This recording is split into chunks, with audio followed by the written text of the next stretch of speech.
All right, partner. Looks like we're about to head into the Wild West. You ready to dive deep into American Outlaw, the Whiskey Priest? Sounds like my kind of adventure. Yeah. And from the sources you sent over, it seems you're after more than just the shootouts and saloon brawls. You've got excerpts from the book, a study guide that digs into the characters and themes, even some critical analysis. Definitely. I'm fascinated by the deeper meaning behind the action. What makes these characters tick?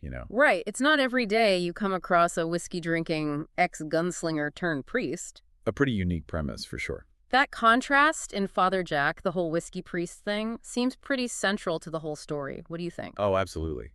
It's like the core of who he is, this struggle between his past and his present. You can see it right from the start. You mean in that first chapter with the showdown with Black Bart? I mean, talk about an image.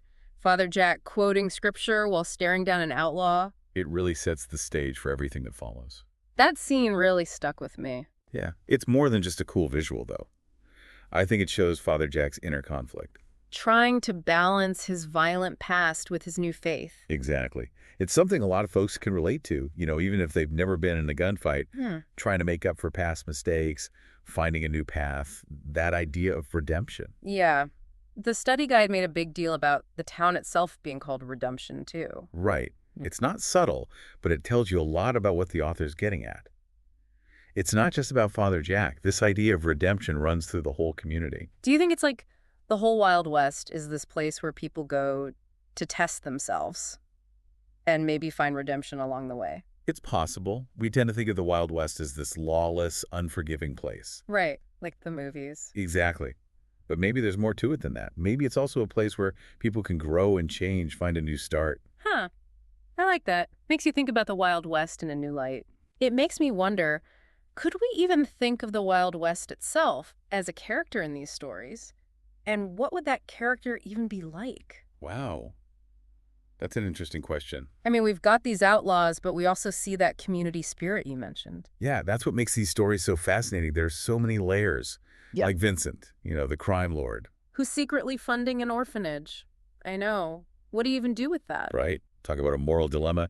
He's done some terrible things. But it's helping kids at the same time. So are his good deeds enough to outweigh the bad? It's a tough question, and the book doesn't give you an easy answer. Even Father Jack is conflicted about it. Well, it's not like it's an easy situation in real life either. Good and bad are rarely so clear-cut. I think that's one of the things I like about American Outlaw. It raises these complicated questions, and it makes you think. Exactly. Like that scene where the whole town comes together to save Agnes's home from Mr. Biggleworth. Oh, with the whiskey cupcakes? I know, right? It's hilarious, but it also shows how people can band together, even in a place like the Wild West. There's that real sense of community, of looking out for each other. Which makes you think about another one of those big themes, right? Integrity. Absolutely. We see Father Jack going up against those dishonest merchants in the market, Father O'Malley trying to encourage fairness. Yeah, they're constantly trying to build that sense of trust. It's like they're saying that without honesty, without fairness, the Wild West would just fall apart. And that brings us to those two, Father Jack and Father O'Malley. What a team. Total opposites. Like Father Jack's the rough and tumble one, haunted by his past, but Father O'Malley is more the voice of reason. And yet they work so well together. One of the essays you sent talked about how their differences actually make them stronger. Oh yeah, I remember that one. It said Father Jack draws out the conflict, and Father O'Malley comes in with the wisdom and forgiveness. It's like a 1-2 punch. Exactly. It makes you realize that there are many paths to faith, many ways to make a difference. Maybe that's one of the biggest lessons of these stories. That redemption comes in many forms. There's no single answer, no easy solution. It's a journey, right? With twists and turns and unexpected detours, and a whole lot of soul-searching along the way. And it's not just about facing down outlaws either, right? Father Jack's got his own demons to wrestle with. Oh, for sure. American Outlaw doesn't shy away from showing those internal battles. It's not all about the action on the surface. There's so much going on beneath the surface, too. You know what I'm thinking about? That tense scene with Silas in Chapter 11? The guy who blames Father Jack for something that happened years ago? Oh, yeah, that one was heavy. Silas is like a walking reminder of Father Jack's past, all those choices he made, the things he can't just outrun. It really tests his commitment to forgiveness. I mean, it would be so easy to just give in to that anger. Especially in the Wild West, right? Where everyone's packing heat. But he doesn't. He chooses peace. And I think that says a lot about how much he's changed. It's a powerful message even today. Choosing compassion over revenge, not letting the past control you. Yeah. And, you know, it makes Father Jack different from those typical Western heroes. He's not out for revenge. He's not some lone wolf dispensing justice. It's more about finding some kind of inner Mm. peace. Coming to terms with who he was, who he is now. Which makes me think about Mary. Even though she's not a priest, she's kind of a hero in her own right. She's pretty amazing. Strong, independent, not your typical Wild West damsel in distress. Right. Leading that charity auction to save Agnes's house, going toe-to-toe with someone like Lord Blackwell. She doesn't back down. Definitely not. It makes you wonder if maybe she's on a path to redemption, too. Even if it's not a religious one, she's trying to do good in the world, make things right. Yeah. And it makes you think that redemption doesn't have to look a certain way. It's about owning up to your mistakes, trying to live a better life. It's about action, right? Actually doing something to change. And we see that in how the whole town rallies to face challenges, not just the bridge, but like that illness outbreak in Chapter 8. Yeah. It's about caring for each other, even in a place as rough as the Wild West. People recognizing they're all in this together. Which is a pretty relevant message no matter where you live. Yeah. We're all connected, right? We all have to look out for each other. It reminds you that building a better world is a team effort. You can't do it alone. But it's not all sunshine and roses, is it? Meaning? Well, think about that situation with young Thomas, the one who steals food for his family. Oh, yeah, Chapter 8. That was a tough one. It shows how these stories deal with some really complex issues. Like, what do you do when you're so desperate you have to break the law to survive? It's not just about right and wrong anymore. There's a bigger picture. There's context. And I think Father Jack's response is really important here. He doesn't judge Thomas. He actually tries to understand why he did it. He shows compassion, forgiveness. It's like he's saying, it's not about punishing people. It's about offering them a chance to get back on their feet. It's a powerful message, especially today, right? When we're all trying to figure out how to build a more just world. Exactly. And it makes me think about that ending of Volume 2 when Father Jack, Father O'Malley, and Mary are heading back home. But then they get called to help another community in need. Like, their work is never done. Yeah. It's like they're saying that creating a better world is a never-ending process. There's always going to be another challenge, another opportunity to make a difference. It's a journey. So maybe that's the answer to the question about the Wild West being a character. You think so? Yeah, I mean, by the end of Volume 2, it feels different. It's still rough around the edges, but there's a sense of hope, a stronger sense of community. Like, maybe it's on a path to redemption, too. Huh. That's a really interesting idea. Like, all those individual journeys we've seen, maybe they've started to change the whole landscape. And maybe that's the biggest takeaway from American Outlaw, right? Change is possible, even in the most challenging circumstances.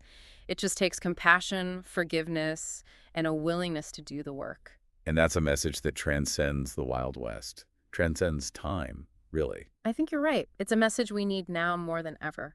You know, it's funny, we've been talking about Father Jack and his journey, but it's making me think about the Wild West itself. We always hear about it as this land of freedom and opportunity. Right. The Wild West where anything goes. Exactly. But it was also a really tough place. Violent, unfair. Oh, absolutely.